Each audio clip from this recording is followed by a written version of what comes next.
Good morning, rejects. Question of the day: are the Emperor's children boring? Short answer, yes. But in the video I want to go over why you should try to give them a chance. Chaos as a whole really doesn't have a lot going for it in the current lore.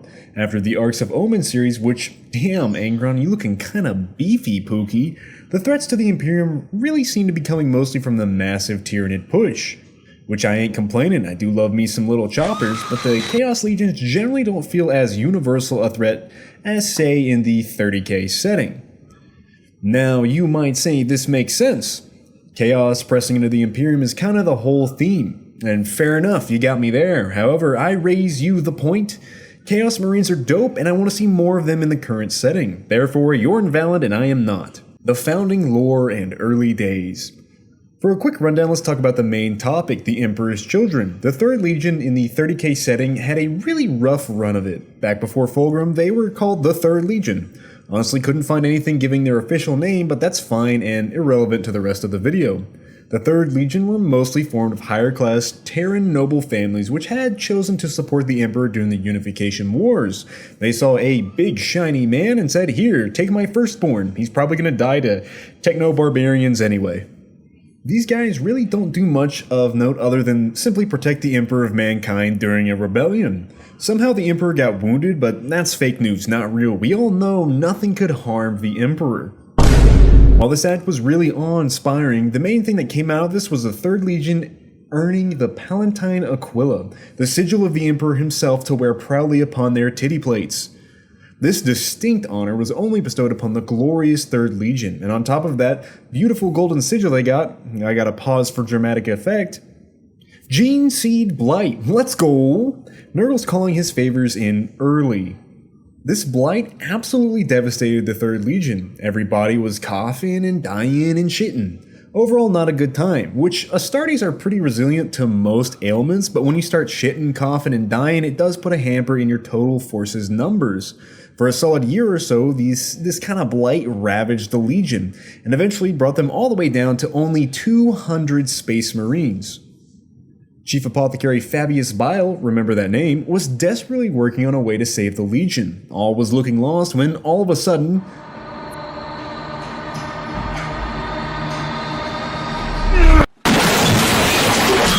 Fulgrim showed up. Fulgrim, the beautiful bastard that he was mostly big chillin' on a mining planet called Chemos, while his legion was getting all kinds of gross, icky sickness. During his time on Chemos, he totally conquered the planet and raised it up from a dreary mining colony into a cultural powerhouse. Art, music, dance, and all forms of the arts were celebrated. By the time the Emperor found him, he yoinked him back to Terra and introduced him to his legion. The 3rd Legion, as before, wasn't looking good. With only 200 Astartes remaining, Fulgrim was the only Primarch to be introduced to his legion with such a low fanfare. Despite all this, Fulgrim rallied behind his new sons and showered them with praise. He honored them in this moment when they themselves were pretty much just utterly embarrassed and kind of felt so weak in front of their Gene father. Of course, now that Fulgrim had been found, the 3rd Legion was saved from the Gene Blight. Fulgrim's Gene Seed allowed the rebuilding of the Legion to commence, and with such an introduction, the 3rd Legion desperately wanted to show their true strength. Now you might be wondering if the remaining Marines were infected, and by the way, I can totally confirm that all 200 of the Space Marines totally didn't have any blight left in them. None whatsoever. I mean, the testing conducted by Chief Apothecary Bile was accurate and couldn't, let's say, be worked around in a way that would allow, I don't know, someone to switch the results with someone else. I mean, Fabius Bile wouldn't let something like that happen, and I mean, even if he was infected, he would do the honorable thing for his legion to secure a brighter future. Right? Right? The main point is Fabius Bile is a dick and got someone else killed in his place. He's actually, to this day, still infected. More on that later again. Before we go any further, let's talk about today's sponsor, Slaanesh. Slaanesh. Suck them off and gobble their toes. Some of the other notable names of the 200 included Rhalanor, the Ancient of Rites, and Abdemon, a lieutenant commander of the Legion. It was also at this time that the 3rd Legion was officially named the Emperor's Children. During this rebuilding time, Chemos became the home planet of the Emperor's Children and would gradually recruit Marines such as Lucius and Saul Tarvitz. They would also accompany many of the other legions to war until they were at their full strength. This would also start developing towards this idea of perfection. Perfection of duty, combat, arts, and really all aspects of life. This honor-bound lifestyle is very reminiscent of the Eldar, but we won't talk about that because the Eldar are gay. The Emperor's children developed solid bonds with the other legions, particularly the Iron Hands and the Lunar Wolves. While this isn't a video about the Primarchs themselves, the upcoming actions play a big part in the narrative. Despite the initial pursuit of perfection, the Emperor's children kind of took that shit a little bit too serious, referring to other legions as inferior or barbarians despite not really doing a good as job as them. It was this attitude that quickly turned them into pompous assholes. Lucius took this way too far, and he was even rewarded by the higher-ups in the Legion. Now, Saul Tarvitz took a different approach to perfection, one that more resembled the Primarch's dream, the pursuit of duty, being content at being perfect at that duty. Other rewards are unnecessary as duty is its own reward. This pursuit of perfection is totally unattainable, as the only being that is truly supreme and perfect is the Emperor himself. Attaining his level is downright heresy. To consider yourself an equal is mega wrong, goofball. However, this type of attitude quickly spiraled the Legion further down. I mean that, and a fucking demon-possessed sword that Fulgrim carried around all the time didn't really help either. Like most other traitor legions, the legions that fall to chaos usually fall because of like a gradual buildup of issues. However, the main turning point for the Emperor's children was the cleansing of Lairan. Spoiler alert, they find the layer blade on Lairan. Wow. This snaky Xenos planet was purged in the Emperor's name, but not before the 3rd Legion found a temple devoted to the depravity of Slaanesh. The Prince of Pleasure's alluring powers immediately began to seep into the Legion. And I guess they must have had like another season of Monster Monsume in that temple because this place had its hold on the Space Marines and accompanying like little human guys and girls. Many began to seek more out of their lives, more pain, more pleasure, a dedication to the arts that just didn't quite reach its peak. Slaanesh was already cucking the unsuspecting humans, and they had an idea now that she kind of existed. Another name you should remember for later is the Remembrancer Bekwa Kinski. And for those who don't know, Remembrancers are regular humans who accompanied the legions during the Great Crusade. They would record like the heroic deeds of the Astartes and create poems, historical works, art, really anything that kind of showcased the brilliance of the Emperor's tools. The Horus Heresy.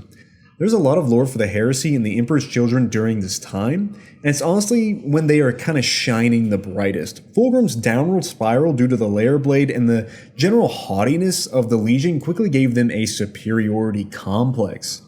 Even to brother legions such as the Iron Hands and Luna Wolves were kind of having like bad relations with them. However, Space Marines such as Saul Tarvitz and his actions on murder really remedied those relations, however not quite fully.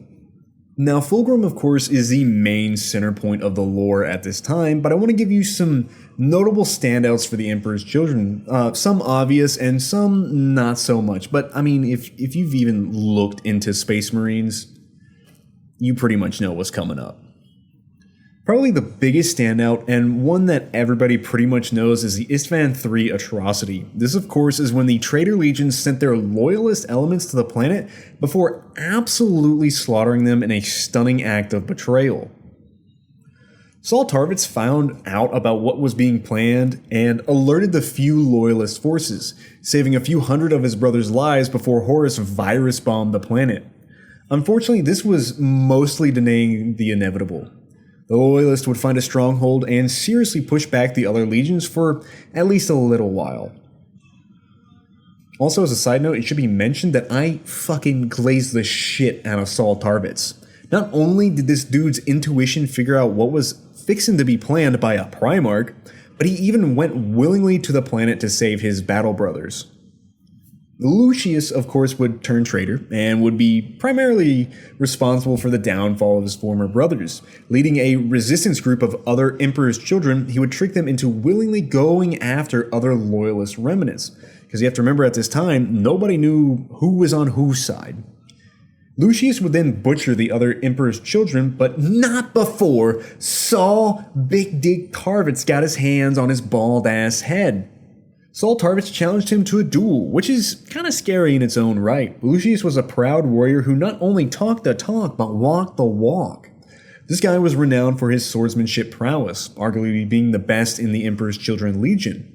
Saul Tarvitz channels his range and his big dick energy at the situation and went super Astartes, beating the brakes off of his former friend. Lucius, being the bitch-made boy that he was, ran back to the other traitor forces. Eventually, an orbital bombardment would doom the last of the loyalists, and Isfahan III, but you know what? Their screams of defiance was overwhelmingly loud. Rylanor is probably the most popular loyalist of a traitor legion. I'm sure we've all listened to the Ancient of Rites at least 80 times. His story is overwhelmingly tragic, since he not only survived the atrocity, but also waited 1,000,000 nights just to have a chance to kill Fulgrim. Honestly, just listen to the song or short story if you haven't. It is well worth it and shouldn't be spoiled by my grubby little video. Of course, another event is the Isfahan V Drop Site Massacre. Unfortunately, when it comes to the legions, they aren't really the main focus. You know, they fuck up some loyalist legion, but really the main focus are the Primarchs fighting each other, which, valid. Primarch fights are dope as fuck. It should be noted at this point, the Emperor's children were very much siding with Horus. However, they haven't fully, embraced chaos just quite yet. Fulgrim still hadn't made his transition into a demon Primarch. One of my favorite Emperor's Children moments actually doesn't happen to be a battle. Instead, it's a musical symphony played in the honor of the Lair Temple, which we talked about earlier. During this time, Bekwa Kinski had been enraptured by what she saw on the Lair planet. Following the legions, she had synced more and more into the obsession of her art. She began gooning, as they say, her mind filled with the ecstasy of the music itself. She created a masterful symphony called the Maraviglia. That's a hard word for me. A symphony so incredibly and insanely produced that it truly sank into degeneracy. And not just the murder kind, but the murder fucking kind. Regular humans went mad with loss, rage, sorrow, lust, any possible emotion you could think of. Even the Astartes of the Legion went crazy, crying in awe of the work or suddenly just lashing out and killing the listeners out of joy. Demonettes of Slaanesh were summoned just from this performance alone, and at this moment I truly believe there was no return for any remaining member of the 3rd Legion. I also like to think that the performance was so incredible that it kind of led to the birth of the Noise Marines, which downright the best things to come out of the Emperor's Children. The fabled thrash metal dickheads who go around screaming Slaanesh and busting a sick riff. The final big moment that the Emperor's Children had was the Siege of Terra. Not only did they make it to Terra, but they arguably were doing some of the most craziest shit. Going out of their way to not kill the Emperor for Horus, but instead ravaging the cities of man. Turning people into soul crack, performing vile acts, and spreading fear all in the name of their new god. Their evil doings helped satiate a ritual being performed by the other legions of Chaos Undivided to corrupt the Emperor's wards on the Imperial Palace. And I said wards? Wards? W-A-R-D-S. You know what? I'm not editing this out. Even destroying Dorne's defenses and leading to a massive bloodshed. However, in true Slaanesh fashion, the Emperor's Children still went around murder-fucking everyone and doing their own thing. Which, to be low-key, is kind of hilarious and true to form. Absolutely love that bit. They really said, we saw tits and ass and then didn't contribute. Post-Heresy. Unfortunately, the Emperor's Children really aren't a serious threat like the other Chaos Legions. Lucius is eternal now, somehow. Honestly, it's really stupid and I hate it. He's just a Chaos Lord with Slaanesh plot armor, and he sucks at fighting. Dude dies all the time. He's not an interesting character. His whole hey, if you feel any pride in my death, it means I'm gonna sneak in your butthole and become you is frankly wild and lame. He's trying to get in my ass! Oh, I kind of glossed over that. Yeah, so if you manage to kill him, which is easy to do by the way, and feel any amount of pride, he infects your soul. For those unfamiliar, there was this one time where he died to a mine or some shit, and because of the maker of the device felt pride in his creation, he respawned in him. It's just fucking dumb. Honestly, I would have liked it more if that's what killed him and that would have been the end of his story.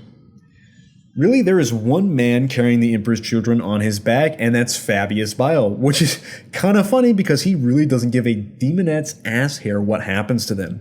It's just like he's really the only interesting character left. Like, Lucius is straight up a meme, Fulgrim is jerking off in a corner somewhere probably, and Fabius Bile is constantly cloning himself just to kind of like air quotes stay alive. If it can even be called that. However, despite my shit talking, Fabius Bile does get up to some cool tomfoolery. He reverse engineers a gene seed technology to be able to create new Marines and even cure himself. It's hilarious to me that Fabius Bile loves mutants. He wants to augment humans to do the best possible job for their role. However, this usually comes at the cost of, I don't know, having like 8 nipples or something.